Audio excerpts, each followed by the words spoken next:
Alright, so I want to show you something. We'll look at a different chart. We'll look at one of the older charts. Okay, this is an older chart like 209, and it just shows, I'm just using it to demonstrate something. We're talking about 145 here. So let's look at the C box. Alright, the C box, the 145 for the C shapes is C-shaped 1, E-shaped 4, and G-shaped 5. So it's C-shaped 1, E-shaped 4th, and G-shaped 5. Okay, I got the G that time. Now, if we want to go to the 4th, we can use this simple way to do it, to move the pattern up 1. So let's look at the E shape. So notice we've got the C shape right here and the E shape right here. So we've got them both right here.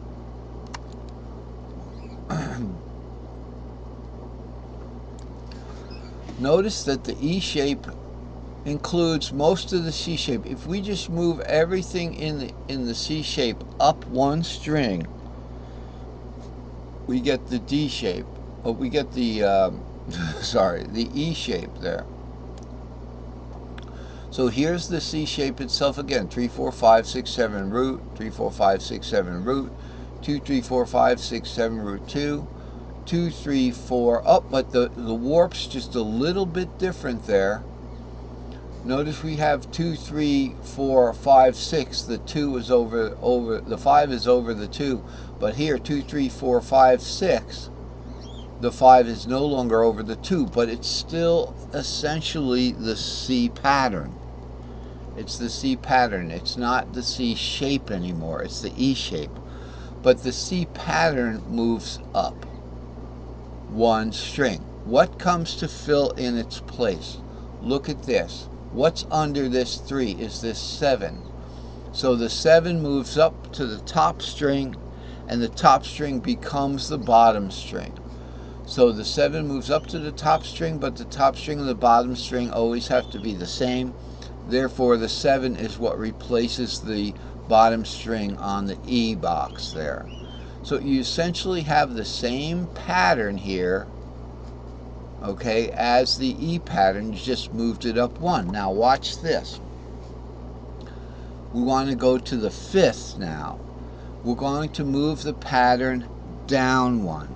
So up in string shape 4ths, move the whole pattern up in string shape 4ths. You go up a 4th. Move the whole pattern down 1, and you will get a string shape 5th. So let's look. You'll get the 5th of that pattern. So let's look at the G box. Where is it? Come on, G. Right here. Essentially, we moved our C pattern down 1 here. So remember, the C pattern started at 3, 4, 5. You see the C there? I'll just put it there because it gets a little obscure if we don't you know, if you're not used to thinking like this. So that is what it was, but this is no longer in the playing field. But here's your C pattern. Here's your C pattern. 3, 4, 5, 6, 7 root 2, 3, 4, 5, 6. But now the pattern goes over here. Usually that's warped over for the C. So we've got the same C patterns. We've got an S2L there, or an S2C, and we've got an S3D there. And then we just have simply another S2C there.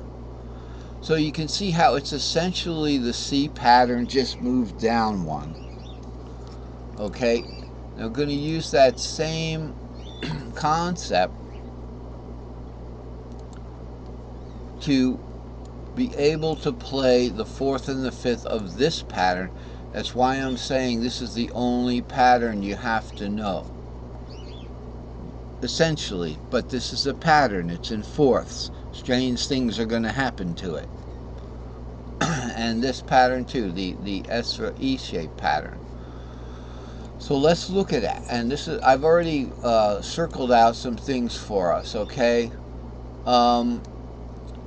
Sometimes it's weird in the C shape, so let's keep the C shape as a special case for now and look at the E shape pattern. So let's say we have this E shape pattern here in the long box, okay? So we're going to play this.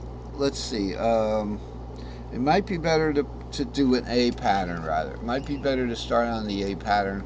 So here's our fives. Here's our basic pattern. Okay, this is it. The 5/6 root 2 3 5 6. Okay, and then what's on top of it is just start to play that 7 root 2 3 4 5 6 7 root. And by the way, you can play the diatonic on the root. So let's say we're doing an A shape. Our song has got an A shape C. Now the song, let's just say the root is the C chord. It doesn't matter what shape you're playing it, but we're using the long A box to study this. So we've got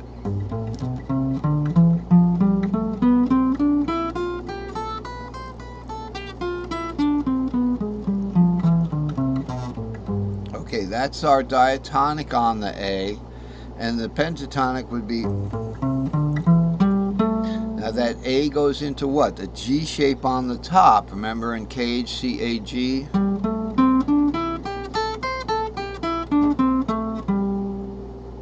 Okay, like that. You could finish that G shape down here if you wanted to, or just finish the A shape long.